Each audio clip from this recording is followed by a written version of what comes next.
senang dapat bertemu Anda kembali.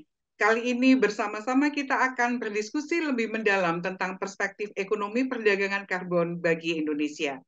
Pada segmen ini, Anda akan menyimak perbincangan saya dengan pakar ekonomi yang peduli pada isu-isu lingkungan dan seorang profesional dalam mengelola serta melindungi sumber daya alam dan sumber daya sosial masyarakat, Bapak Putu Sukma Kurniawan. Selamat pagi, Pak Putu. Selamat pagi Bu Jani.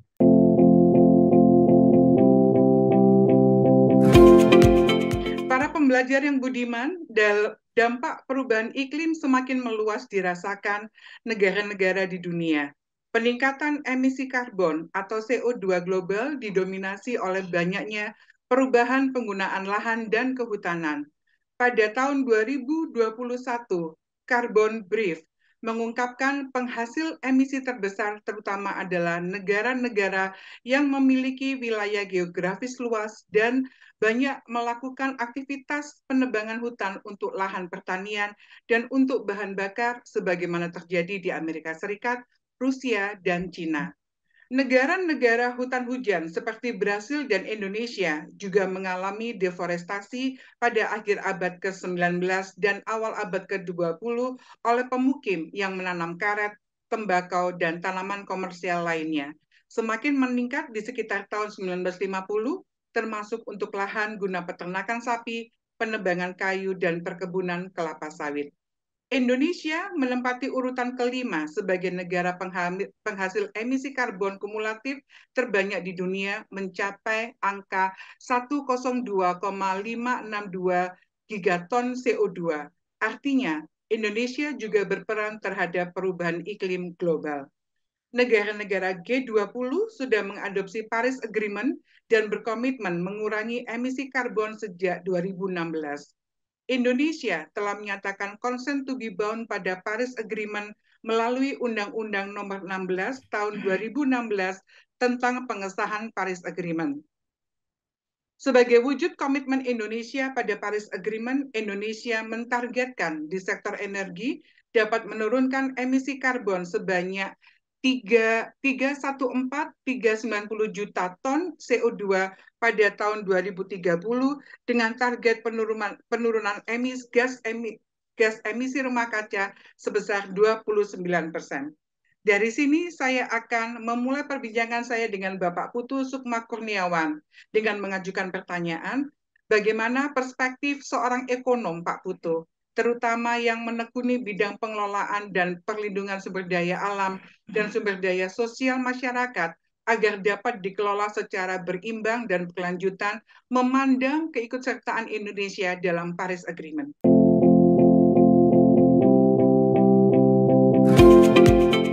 Baik, terima kasih Ibu Jani atas pertanyaannya. Dalam perspektif saya, Indonesia sebagai bagian dari dunia internasional sudah seharusnya memiliki kontribusi yang besar dalam konteks perubahan iklim. Jadi perjanjian Paris atau Paris Agreement itu mengikat seluruh negara-negara di dunia untuk turut berkontribusi dalam isu-isu terkait dengan perubahan iklim, baik negara-negara industri maupun negara-negara yang berkembang. Nah, dalam perspektif saya, Indonesia sesuai dengan tujuan dibentuknya negara kan kita juga terlibat dalam kepentingan internasional, Bu. Salah satunya adalah dengan terlibat dalam implementasi perjanjian-perjanjian internasional yang terkait dengan isu-isu perubahan iklim.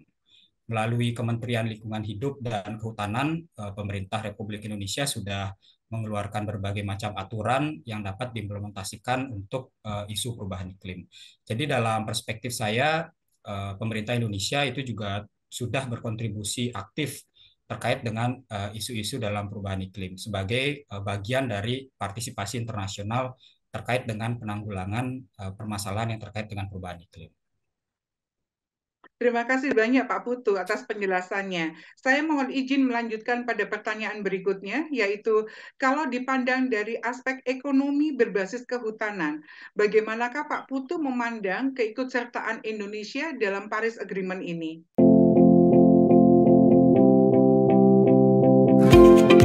Yang pertama bahwa kehutanan adalah salah satu sumber daya alam yang bisa kita maksimalkan ya Bu.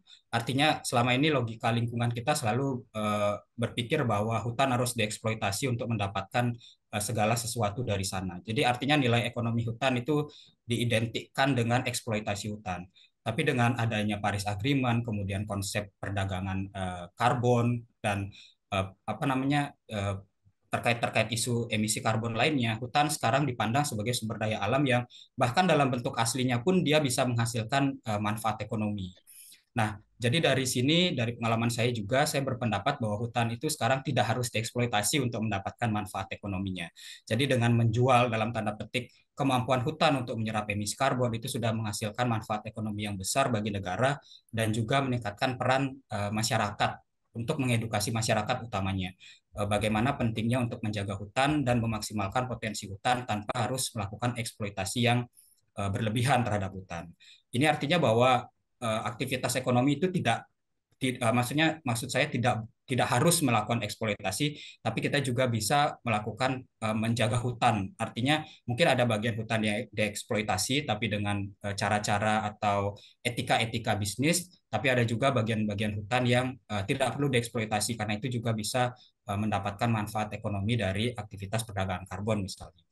Nah, jadi dengan adanya logika seperti ini dan di perjanjian Paris Agreement juga Indonesia juga memiliki kontribusi yang besar dalam konteks permasalahan perubahan iklim ini. Mengingat juga Indonesia memiliki luas hutan hijau yang sangat besar.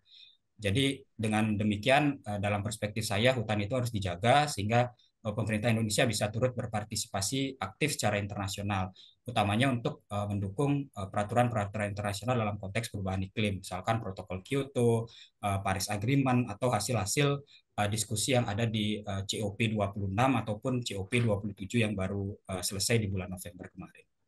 Ya, seperti itu, Ibu. Terima kasih banyak Pak Putu.